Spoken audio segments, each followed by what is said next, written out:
Shalom teman-teman yang terkasih dalam Tuhan, sungguh bersyukur kepada Tuhan karena hari ini sekali lagi kita akan diisi oleh kebenaran firman Tuhan. Mari teman-teman, sebelum kita diisi oleh kebenaran firman Tuhan, kita berdoa. Ya Tuhan, sungguh kami bersyukur untuk segala kebaikan dan kemurahan Tuhan dalam hidup kami. Kami bersyukur untuk waktu ini ya Tuhan, kami boleh diisi kembali oleh firman Tuhan.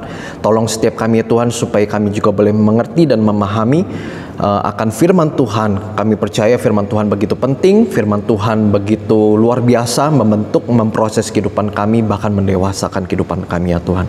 Terima kasih ya Tuhan, hanya di dalam nama Tuhan Yesus kami telah berdoa dan mengucap syukur. Amin.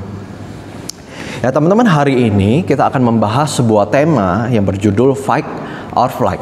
Ya, kita bertahan, kita melawan, atau kemudian kita melarikan diri. Nah teman-teman, istilah fight or flight ini sebenarnya banyak terdapat ya, jadi digunakan di dalam dunia psikologi atau medis. Nah kita semua kan pernah menghadapi ancaman, pergumulan, permasalahan di dalam kehidupan kita. Nah perbedaannya adalah pada respons kita ketika kita diperhadapkan pada ancaman atau masalah tersebut. Apakah kemudian kita akan menghadapi masalah tersebut atau justru kita akan melarikan diri? Jadi secara sederhana di dalam pengertian psikologi, fight or flight itu adalah mekanisme respons manusia terhadap hal-hal yang bisa mengancam kelangsungan hidup manusia. Nah, ketika ancaman itu datang, maka saraf dan hormon dalam tubuh itu akan bereaksi untuk mempersiapkan manusia apabila ingin melawan atau menghindar. Misalkan ya teman-teman, ketika hewan buas datang, secara alami manusia itu akan lari dan menghindar. Kalaupun dia nggak bisa lari dan menghindar, kemungkinan besar dia pasti akan melawan. Entah hewannya yang kabur atau kemudian manusia yang akan terluka, begitu ya. Nah teman-teman, ini kan di dalam dunia psikologi atau medis. Bagaimana kaitannya dengan iman dan perjalanan hidup kita mengikut Tuhan? Nah pertanyaan pentingnya adalah apakah fight or flight ini menjadi sesuatu yang relevan dalam kehidupan kita? Saya mau mengatakan teman-teman bahwa fight or flight ini menjadi sesuatu yang sangat relevan. Tetapi kita menghadapinya dalam bentuk yang berbeda, dalam pergumulan-pergumulan yang berbeda. Misalkan ya teman-teman, manusia zaman dulu itu hanya menghadapi ancaman berupa hewan buas dan cuaca ekstrim. Sedangkan manusia masa kini menghadapi pergumulan-pergumulan, masalah-masalah yang jauh lebih kompleks, yang jauh lebih bervariasi. Penyebabnya adalah kalau manusia zaman dulu itu hanya mungkin sekedar mencari tempat tinggal, mencari makan, dia mencoba bertahan hidup dan kemudian dia menghasilkan keturunan. Nah, kita pada masa kini itu diperhadapkan pada masalah-masalah yang jauh lebih bervariasi. Misalkan ya teman-teman, kita diperhadapkan pada rutinitas yang melelahkan kehidupan kita. Kita diperhadapkan pada pekerjaan-pekerjaan rumah yang menumpuk. Kita diperhadapkan pada problem-problem relasi, ya baik di dalam pertemanan ataupun di dalam keluarga. Belum lagi kita diperhadapkan pada pergumulan-pergumulan pribadi. Bahkan teman-teman, kalau kita melihat dunia ini selalu menuntut kita untuk dapat bergerak secara simultan. Dunia ini menuntut kita sempurna mengerjakan segala sesuatu, tidak boleh ada cacat celahnya. Dan pada akhirnya teman-teman, kita bisa mengalami kelelahan fisik. Bahkan bukan hanya mengalami kelelahan fisik, kita bisa mengalami kelelahan secara mental, bahkan kerohanian kita pun dapat terganggu. Teman-teman, tapi kabar baiknya adalah Tuhan yang menciptakan kita adalah Tuhan yang luar biasa, yang sudah mempersiapkan kita untuk kita dapat bertahan di tengah segala ancaman, pergumulan, permasalahan kehidupan kita. Dia bukan hanya memberi tubuh yang kuat untuk kita dapat bertahan di tengah-tengah dunia ini, tetapi dia mempersiapkan roh kita, bahwa roh kita adalah roh yang kuat, ya, untuk kita dapat menghadapi segala pergumulan di dalam kehidupan kita. Nah, teman-teman, seringkali yang kita hadapi itu kan bukan hanya sekedar masalah-masalah fisik yang mungkin kita bisa lihat secara kasat mata, tetapi pergumulan-pergumulan kita lebih banyak itu bersangkut pautnya itu dengan berkaitan dengan spiritual, berkaitan dengan roh, berkaitan dengan batiniah kita. Dan kita bersyukur ya teman-teman bahwa kita percaya kepada Yesus Kristus. Dan ketika kita percaya kepada Yesus Kristus, maka Roh Kudus itu berdiam di dalam diri kita. Roh Kudus itu yang akan memberikan kita kekuatan. Roh Kudus itu yang akan memberikan kita semangat, memberikan kita arahan, memberikan kita dorongan untuk kita dapat menjalani hidup di tengah-tengah dunia ini. Tetapi masalahnya kembali lagi ya teman-teman, kepada respons kita. Ketika kita menghadapi permasalahan, ketika kita menghadapi pergumulan, apa sebenarnya respons kita ketika kita menghadapi itu semuanya? Karena itu bagaimana sih seharusnya kita merespon ketika kemudian masalah itu terjadi dalam hidup kita? Nah, yang pertama teman-teman, di dalam 1 Korintus 10 ayat yang ke-13 dikatakan begini. Pencobaan-pencobaan yang kamu alami ialah pencobaan-pencobaan biasa yang tidak melebihi kekuatan manusia. Sebab Allah setia dan karena itu Ia tidak akan membiarkan kamu dicobai melampaui kekuatanmu. Pada waktu kamu dicobai, Ia akan memberikan kepadamu jalan keluar sehingga kamu dapat menanggungnya. Teman-teman, apa yang terjadi dalam hidup kita, kita percaya itu atas seizinnya Tuhan, atas kontrolnya Tuhan. Bahkan termasuk di dalamnya ketika Tuhan izinkan pergumulan-pergumulan, masalah-masalah yang terjadi dalam hidup kita, Tuhan izinkan itu terjadi untuk memproses kita, untuk membentuk kita, untuk membuat kita semakin disiplin dan setia sama Tuhan. Nah, teman-teman, pengertian ini sangat penting sekali. Karena pengertian ini pasti akan mempengaruhi respons kita. Tapi karena mungkin ya teman-teman, kita menganggap bahwa pergumulan-pergumulan yang kita hadapi itu begitu besar, ya pergumulan itu seakan-akan menghalangi pandangan kita. Dan kita nggak lagi mampu melihat janji-janji Tuhan dalam hidup kita. Kita nggak lagi mampu melihat apa maksud Tuhan di balik segala peristiwa yang kita alami. Kita bisa saja kemudian menjadi kecewa, kemudian kita menjadi marah sama Tuhan, dan bahkan mungkin kita bisa saja meninggalkan Tuhan. Teman-teman, firman Tuhan di dalam Korintus ini memberitahu kepada kita bahwa pergumulan-pergumulan yang kita hadapi adalah pergumulan-pergumulan yang Tuhan izinkan dalam hidup kita yang tidak melampaui kekuatan kita sebagai manusia.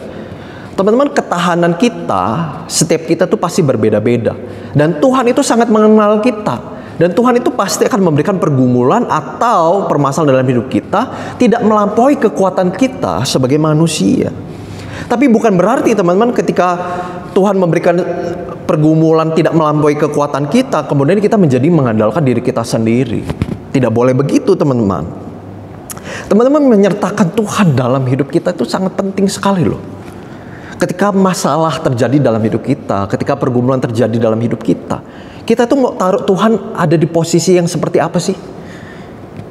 Menempatkan Tuhan pada posisi yang seperti apa itu akan menentukan kelangsungan hidup kita, akan menentukan respon-respon hidup kita, teman-teman. Karena itu teman-teman, kita tuh harus selalu terus-menerus menyertakan Tuhan dalam hidup kita dan menjadikan Tuhan itu yang terutama dalam hidup kita. Nah teman-teman, berkaitan dengan fight or flight, maka tidak semua pergumulan itu memang kita harus selesaikan secepat mungkin begitu ya.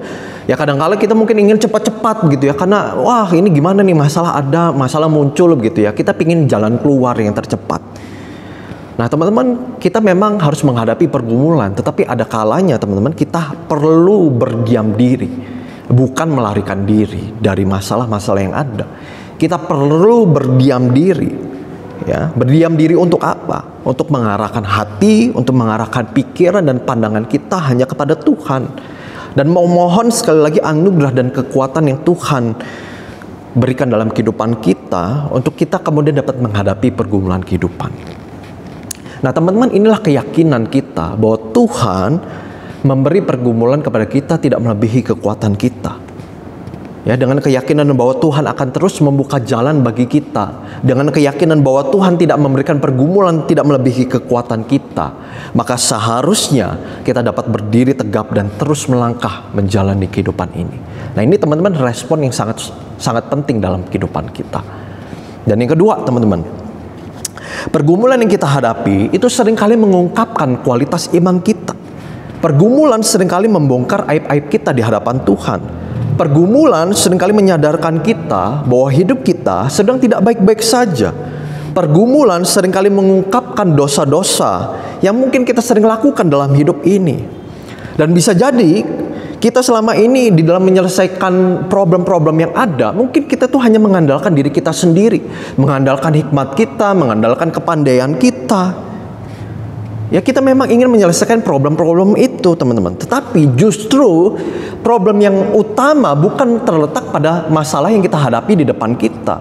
Tetapi justru problem yang utama adalah pada diri kita sendiri. Teman-teman, ingat nggak dengan kisah Daud yang kemudian merebut istri Uria dengan cara yang tidak terpuji? Uria kemudian dibiarkan mati di medan perang, sedangkan Batseba, istri Uria itu kemudian diambil oleh Daud. Daud hari itu mengambil keputusan yang keliru. Daud hari itu melakukan tindakan-tindakan yang tidak terpuji. Akhirnya problem besar itu terjadi dalam hidupnya. Dan kala itu teman-teman, Nabi Nathan itu menegur apa yang dilakukan Daud. Dikatakan di dalam 2 Samuel 2 ayat yang ke-19 dikatakan begini, "Mengapa engkau menghina Tuhan dengan melakukan apa yang jahat di matanya? Uria orang Het itu kau biarkan ditewaskan dengan pedang, istrinya kau ambil menjadi istrimu, dan dia sendiri telah kau biarkan dibunuh oleh pedang Bani Amon." Teman-teman, pertanyaannya, kalau Daud tidak mau mendengarkan Nabi Nathan, bisa nggak? Sangat bisa. Daud hari itu adalah seorang raja. Dia punya kuasa, dia punya kedudukan, dia bisa membungkam mulut-mulut orang-orang yang tidak setuju dengannya. Tetapi hari itu ketika kemudian Nathan menegur Daud, Daud kemudian menjadi sadar bahwa problem utamanya bukan terletak pada masalah yang kemudian ditimbulkan oleh Daud, tetapi masalah yang sesungguhnya terletak pada diri Daud. Dan kemudian di dalam Mazmur 51, kemudian Daud itu mengakui segala dosa-dosanya di hadapan Tuhan. Dikatakan begini, "Kasihanilah aku ya Allah, menurut kasih setiamu, hapuskanlah pelanggaranku menurut rahmatmu yang besar. Bersihkan aku seluruhnya dari kesalahanku, dan tahirkanlah aku dari dosaku.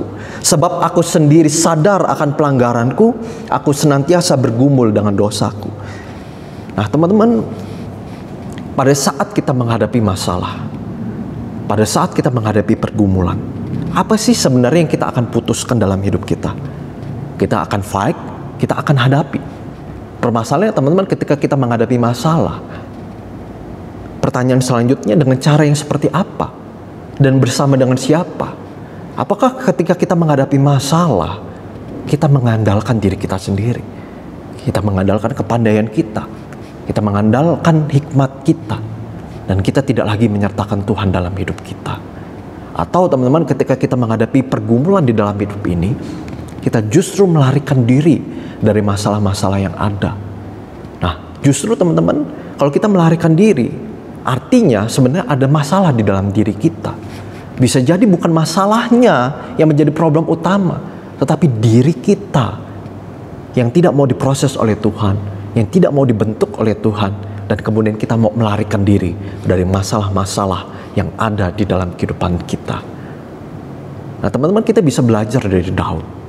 Daud melakukan kesalahan, tapi kemudian dia memohon ampun kepada Tuhan.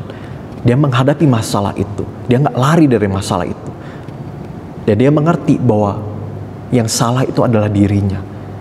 Problem utama itu ada terletak pada dirinya, bukan masalah-masalah yang kemudian ditimbulkannya.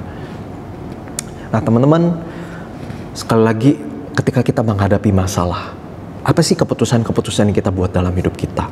Nah teman-teman, ketika kita menghadapi pergumulan, maka yang harus menjadi pertanyaan yang harus terus-menerus kita tanyakan dalam diri kita, itu sama seperti apa yang dikatakan Nathan kepada Daud.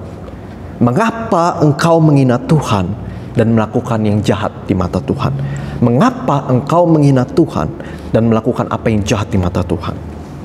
Teman-teman, ketika kita menghadapi pergumulan, keputusan-keputusan yang seperti apa yang kita buat? Apakah keputusan-keputusan yang kita buat itu meninggikan Tuhan, memuliakan Tuhan, atau justru menghina Tuhan kita? Apakah keputusan-keputusan yang kita buat itu mengarahkan kita kepada sesuatu yang baik, kita makin mengenal Tuhan, atau justru kita melakukan apa yang jahat di mata Tuhan? Oleh karena itu teman-teman, ketika kita menghadapi pergumulan, kita harus menghadapinya. Nah, menghadapinya dengan cara yang benar dan menghadapinya bersama-sama dengan Tuhan. Teman-teman, mungkin hari ini teman-teman menghadapi pergumulan di dalam hidup, menghadapi masalah-masalah di dalam hidup. Mari kita koreksi diri kita sendiri. Apakah selama ini saya menyelesaikan dengan cara saya sendiri?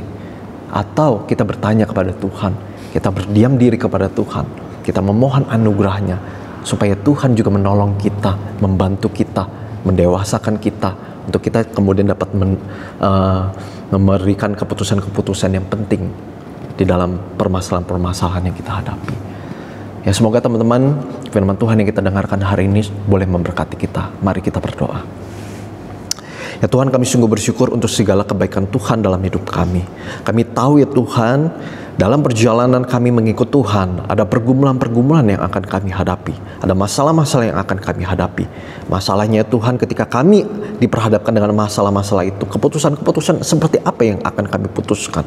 Apakah keputusan-keputusan yang berdasarkan kepada apa yang orang lain katakan kepada kami?